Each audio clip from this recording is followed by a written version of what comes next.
ಇರಲಿ ರೇಷನ್ ಏನಾರೇ ಖಾಲಿ ಆಯಿತು ಅಂದರೆ, ರೀ ಸ್ವಲ್ಪ ಆಫೀಸಿಂದ ಬೇಗ ಬರ್ರಿ ರೇಷನ್ ತೊಗೊಂಬರೋಣ.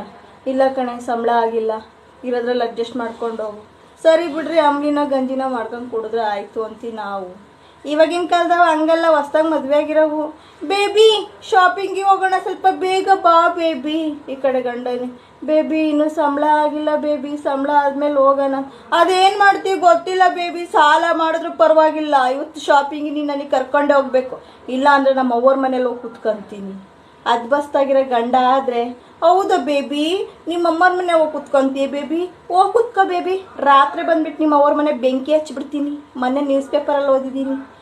ಹೆಂಡ್ತಿನ ಹೆಂಡ್ತಿನ ಅಪ್ಪ ಹೋಗಿ ಕಳಿಸ್ಲಿಲ್ಲ ಅಂತ ಹೋಗಿ ಗಂಡನೇ ಹೋಗ್ಬಿಟ್ಟು ಹೆಂಡ್ತಿ ಮನೆ ತೋರ್ ಮನೆದು ಅಡಿಕೆ ತೋಟನೇ ಕಡ್ದು ಬಂದ್ಬಿಟ್ಟವನಿ. ಏನಿಲ್ಲ ನಿನ್ನನ್ನು ಆಚೆ ಕಿಡ್ನಾಪ್ ಮಾಡಿಬಿಟ್ಟು ಬೆಂಕಿ ಹಚ್ಚಿ ಬಂದ್ಬಿಡ್ತೀನಿ ನಿನ್ನ ಮನೆಗೆ ಅಂತ ಹೇಳೋ ಗಂಡ ಆದರೆ, ಅದ್ಬಸ್ತಾಗಿ ಇಟ್ಕೊಳ್ಳೋ ಗಂಡ ಆದರೆ ಸಂಸಾರ ಚೆನ್ನಾಗಿ ನಡ್ಕೊಂಡು ಹೋಗುತ್ತೆ. ಇಂಥ ಗಂಡ ಆದರೆ, ಹೌದಾ ಬೇಬಿ ಪರವಾಗಿಲ್ಲ ಬಿಡು ಬೇಬಿ, ಎಲ್ಲ ಕಡೆ ಸಾಲ ಇಸ್ಕೊಂಬಂದ್ಬಿಟ್ಟು ಹೋಗಿ ಬಂದ್ಬಿಡೋಣ ಬಾ ಬೇಬಿ, ನಿನ್ನ ತೋರ್ ಮನೆಗೆ ಹೋಗೋದು ನನಗೆ ಇಷ್ಟ ಆಗಲ್ಲ ಬೇಬಿ ಅಂತ ಗಂಡ ಆದರೆ, ಮುಂಡ ಮೊತ್ ಏನು ಹೇಳು ಸಂಸಾರ. ಅಯ್ಯೋ ಇವಾಗಿನ ಕಾಲದ ಹುಡುಗಿಯರಿಗೆ ಏನು ಹೇಳಂಗೇ ಇಲ್ಲ. ಆಂಟಿ ನೀವು ಯಾಕೆ ವಿಡಿಯೋದಲ್ಲಿ ಹೊಸ್ದಾಗಿ ಮದುವೆ ಆಗಿರೋ ಹುಡುಗಿಯರ ಊರ ಬಗ್ಗೆ ಮಾತಾಡ್ತೀರಾ, ಹಂಗೆಲ್ಲ ಮಾತಾಡಬೇಡಿ ಆಂಟಿ ನೀವು ಅಂತ ಹಿಂಗೆ ಕಕ್ಕರ್ಸ್ಕೊಂಡು ನೋಡ್ತವೆ. ಹೆಂಗೆ ಹೊಳೆ